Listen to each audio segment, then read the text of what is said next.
Kami, putra dan putri Indonesia, mengaku berbangsa yang satu, bangsa Indonesia.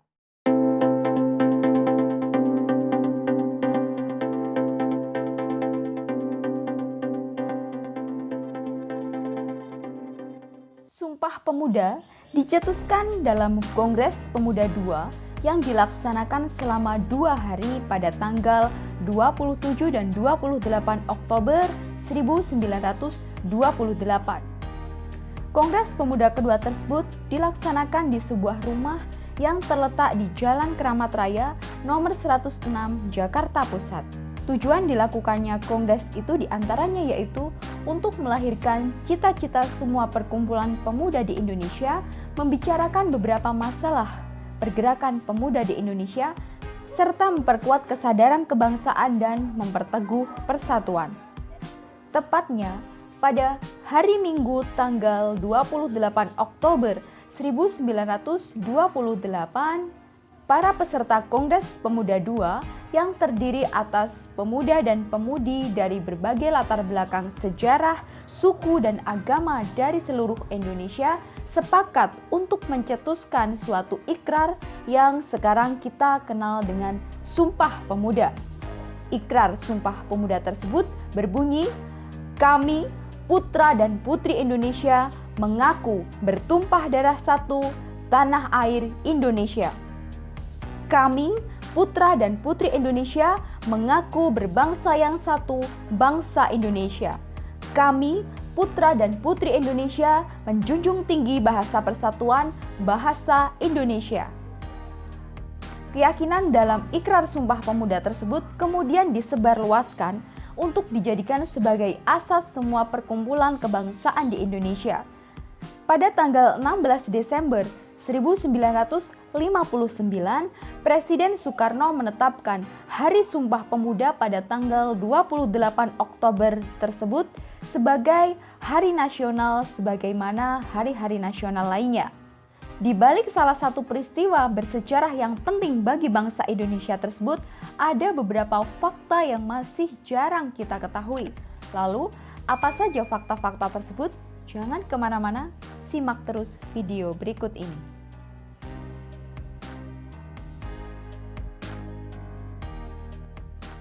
Fakta pertama, naskah Sumpah Pemuda ditulis oleh Muhammad Yamin. Naskah Sumpah Pemuda ditulis oleh Muhammad Yamin yang pada saat itu menjabat sebagai sekretaris dalam Kongres Pemuda kedua. Muhammad Yamin turut mengikuti rapat yang digelar pada tanggal 27 dan 28 Oktober 1928. Muhammad Yamin bertugas untuk meramu rumusan hasil diskusi yang dilakukan bersama dengan utusan lain dari berbagai daerah. Berdasarkan hasil diskusi tersebut, tercetuslah Ikrar Sumpah Pemuda. Muhammad Yamin tidak membutuhkan waktu lama untuk merumuskan Ikrar Sumpah Pemuda yang kemudian ia serahkan kepada Kepala Kongres Sugondo Joyopuspito. Setelah membaca rumusan yang ditulis oleh Muhammad Yamin, Sugondo Joyopuspito membubuhkan paraf pada naskah tersebut. Seluruh utusan organisasi pemuda pun turut menyetujui rumusan yang ditulis oleh Muhammad Yamin. Rumusan yang menjadi Ikrar Sumpah Pemuda itu selanjutnya dibacakan oleh Sugondo Joyopuspito dan dipaparkan oleh Muhammad Yamin yang kemudian disahkan sebagai Sumpah Pemuda. Fakta kedua, naskah Sumpah Pemuda awalnya tidak memiliki judul Sumpah Pemuda. Sumpah Pemuda yang kini dikenal sebagai tonggak sejarah pergerakan kemerdekaan Indonesia, ternyata pada saat Kongres Pemuda kedua berlangsung, rumusan yang ditulis oleh Muhammad Yamin tersebut tidak disebut sebagai Sumpah Pemuda. Meskipun ikrar itu telah dibacakan pada saat Kongres Pemuda kedua, tapi itu tidak memiliki judul tertentu. Faktanya, istilah Sumpah Pemuda baru muncul setelah Kongres berlangsung beberapa hari. Akan tetapi, peringatan Sumpah Pemuda tetap didasarkan pada tanggal pembacaan ikrar, yaitu tanggal 28 Oktober. Fakta ketiga, ada 6 pemudi yang ikut membantu lahirnya Sumpah Pemuda. Kongres Pemuda kedua ternyata tidak hanya dihadiri oleh laki-laki saja, tapi ada juga wanita yang ikut membantu dalam Kongres Pemuda kedua masa itu. Sayangnya, dari total 700 pemuda yang hadir dalam kongres, hanya 82 yang tercatat secara resmi dan 6 orang diantaranya adalah wanita. 6 wanita tersebut adalah Siti Sundari, Nona Tumbel, Jo Tumbuan, Dian Pantau, Emma Puradirejo, dan Purnama Wulan. Fakta keempat, kongres didominasi oleh bahasa Belanda. Pada saat Kongres Pemuda kedua berlangsung, ternyata bahasa Belanda masih mendominasi pembicaraan. Sebagian besar pembicara dalam kongres tersebut menggunakan bahasa Belanda. Bukan hanya pembicara, tapi notulensi rapat dalam kongres itu pun ditulis menggunakan bahasa Belanda.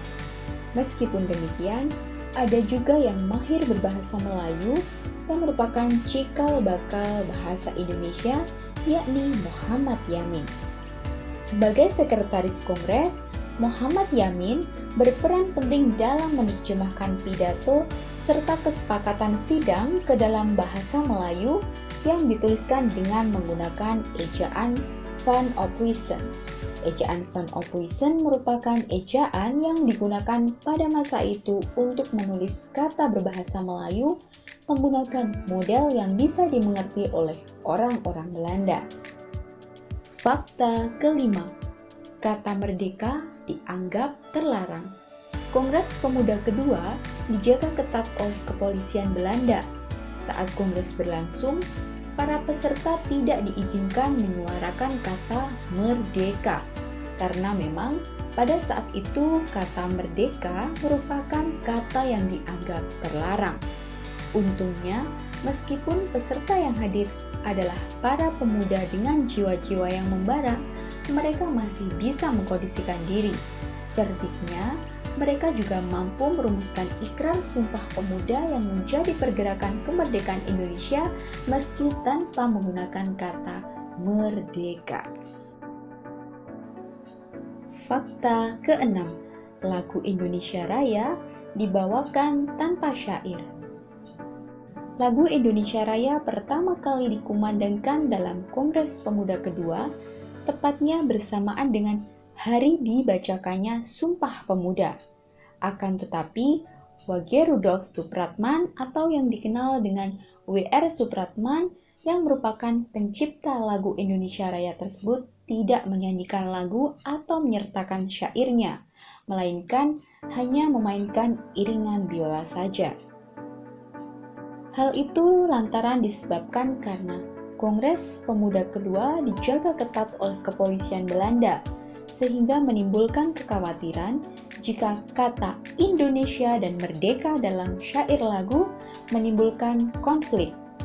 Meskipun demikian, itu menjadi momen pertama kali lagu kebangsaan kita, Indonesia Raya, dikumandangkan dengan didengarkan oleh perwakilan organisasi pemuda dari Indonesia bagian Barat sampai bagian Timur, serta orang-orang Belanda yang hadir dalam kongres. Fakta ketujuh, rumah tempat Kongres Pemuda kedua dilaksanakan menjadi Museum Sumpah Pemuda. Kongres Pemuda II dilaksanakan di sebuah rumah yang terletak di Jalan Keramat Raya, nomor 106 Jakarta Pusat. Sebagai saksi bisu terjadinya peristiwa Sumpah Pemuda, pada tahun 1972, rumah tersebut ditetapkan sebagai cagar budaya dan dijadikan sebagai Museum Sumpah Pemuda.